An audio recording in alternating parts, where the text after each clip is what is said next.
Hello and welcome to the MAC weather page for this Thursday, November 12th. You can see temperatures very mild out there in the low 50s across the area. Southwest winds are really beginning to increase now, and we're going to see very windy conditions today. I think all areas of the MAC locations will see sustained winds becoming around 25 to 35 miles per hour, with gusts across the southern part of the state around 50 miles per hour, with gusts possibly exceeding 60 miles per hour across southeast lower Michigan.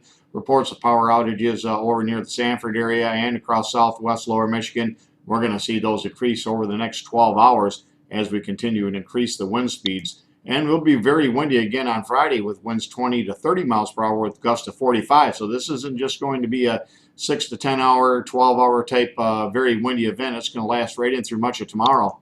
If we look at the morning webcam here from Ransom Road, a very wet and damp start to the day.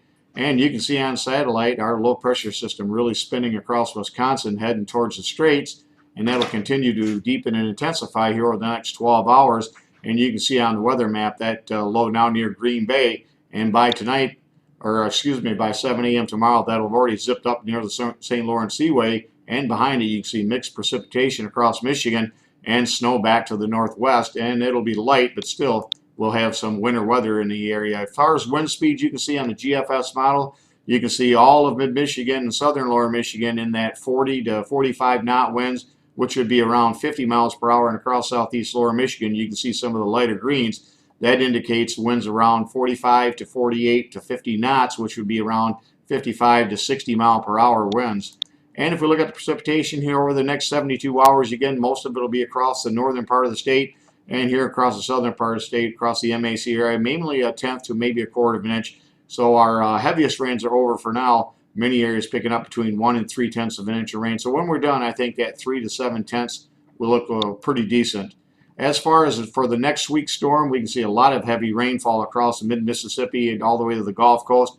That system will be moving towards the Great Lakes, and I think another round of moderate to heavy rain and potentially very heavy rains could be in the cards as we get towards next Thursday. We could have a front-running system that could bring a little bit of rain early in the week, but I think the big event will be late in the week around Thursday or Friday as it looks right now.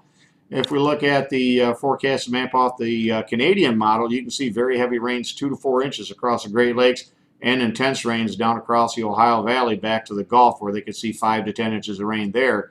And if we look at the 6 to 10 day outlook, you can see warm and wet will continue, and we slide that to the 8 to 14 day, more of the same. Continue to be warm across the east, cold in the west, with rain above normal across the Great Lakes to the Atlantic seaboard. Thanks for stopping by and have a great day, and 73s to all.